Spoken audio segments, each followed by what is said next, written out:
मित्रांनो नमस्कार. आजच्या भागामध्ये आता सत्याला भेटायला काही बायका आलेल्या असतात आणि त्या सत्याला भेटतात. तर आता सत्याला एक आजी आजोबा भेटायला आलेले असतात. तर सत्यासाठी जेवण घेऊन आलेले असतात आणि आता सत्या त्यांना पण जीव घालतो आणि सत्यापती ते जेवण करत असतो.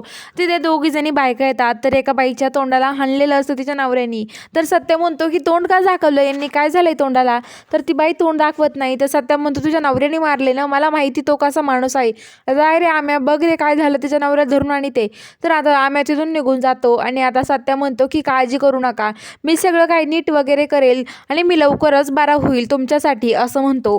आणि आता इकडं जी मंजूची आई आहे ते सगळेजण आता फिरायला जायला निघालेले असतात. मंजू त्यांच्या बॅगा वगैरे देते आणि म्हणते की सगळं व्यवस्थित घेतलं ना, तुमच्या गोळ्या वगैरे सगळं व्यवस्थित घेऊन जा बरं का, सोबत राहू द्या सगळं काही, कारण की कुठं काही लागून तुम्हाला सांगता येत नाही. पाण्याच्या बॉटला न्या, आमरे नीट काळजी घ्यायची. तर आता मंजूची आई म्हणते की अगं मंजू, तू काळजी घे स्वतःची, कारण की आता कुणी अनोळखी आलं तर दरवाजा उघडू नको, अजिबात दरवाजा उघडू नको. तर आमरी लगेच म्हणते की हो हो, अनोळखी म्हणजे आता सत्याची दाजी आले ना तर दरवाजा उघड, नाही तर त्यांना ठेवशील बाहेरच. तर आता लगेच मंजू म्हणते काही पण ना आमरे. तर आता लगेच अमृता म्हणते की म्हणजे आम्ही गेल्यावरती तू आम्हाला त्यामुळे फिरायला पाठवते की सत्यदाजीला तुला इथे आणायचं आहे का तुझ्यासोबत भेटायला तुला जवळ.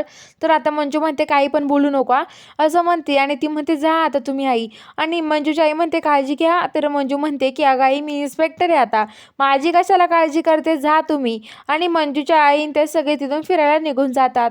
आणि आता इकडं जी मंजू आहे ती सत्याच्या घरी जायला निघते. तर आता इकडं सत्याला सगळेजण भेटतात आणि सत्य आतमध्ये रूममध्ये जातो. रूममध्ये आल्यावरती आता जो सत्य आहे तो तिथे लगेच जी नर्स म्हणते मी तुमच्या खूप रुसले आहे. तर सत्य म्हणतो काय झालं तुम्हाला रुसायला. तर आता ती म्हणते की हे बघा, अहो तुम्हाला काय हो, तुम्ही लगेच घाई बाहेर निघून गेले, मला विचारलं का कुठं गेले होते तुम्ही, मला विचारल्याशिवाय कुठंच जायचं नाही. तो म्हणतो की अगो हॉलमध्ये गेलो होतो मी फक्त. तर आता ती म्हणते की हॉलमध्ये पण नाही जायचं मला विचारल्याशिवाय, नाही तर डॉक्टरांना मी सगळं कळवेल असं म्हणते. तर आता लगेच सत्य म्हणतो की इथून पुढे नाही जाणार, आजच गेलो होतो मी, काम होतं मला, भेटायला माणसं आले होते. तर आता ते म्हणतात की हो बस झालं आता. तर आता तो शर्ट काढा तुम्ही, आणि तुम्हाला मी काल पण आंघोळ केलेली नाही आहे, तुमचा अंग ओल्या फडक्याने पुसून देते मी असं म्हणते. आणि ती आता सत्याचं अंग ओल्या फडक्याने पुसायला लागते आणि सत्याचं अंग ती ओल्या फडक्याने पुसत असते.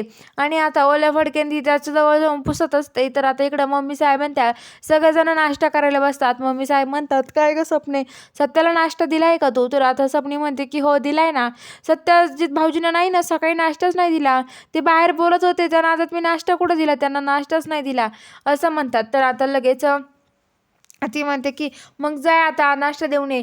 तर आता लगेच जयदीप म्हणतो नको जाऊ आत्ताची नाश्ता द्यायला.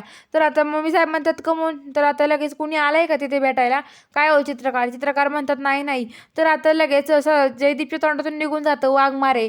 तर मम्मी साहेब म्हणतात वाघमारे म्हणजे ती आले का निवडते, मी बघतेच आता, मला जाऊ दे तिकडे.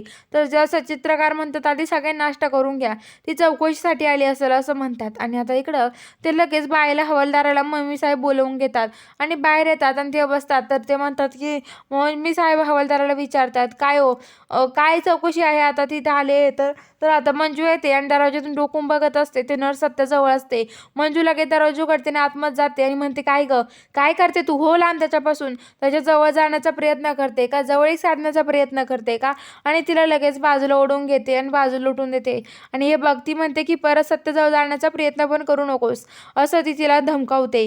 आणि ती म्हणते काय हो असं काय करताय तुम्ही, तुमची बायको आहे का ही, एवढी काय धमकवती मला, बायको असल्यासारखं रिॲक्ट करते डायरेक्ट. आणि आता सत्य म्हणतो की शांत व्हा, ते काय करताय, मला अंग तर कोरडं करत होतात, तेवढं काय चिडलाय तुम्ही मॅडम असं सत्या मंजूला म्हणतो. तर आता मंजू म्हणते की तुला दाखवते आता, बघ तू फक्त. आणि ती नर्सला म्हणते नाही घेऊन चल आणि आरडाओरडा करायला लागते. मम्मी साहेब आरडाओरडा काय झालं असेल, हे नेबरटनीच नक्की काहीतरी गोंधळ झाला घातलं असेल असं बोलतात. आणि आता इकडं जे हवालदार आहे ते मम्मी साहेबांना सांगतात अहो मॅडम काही दिवसासाठी सुट्टीवर आहेत आणि त्या कशा येऊ शकतात चौकशीसाठी, त्या नाही येऊ शकत इथे असं बोलतात.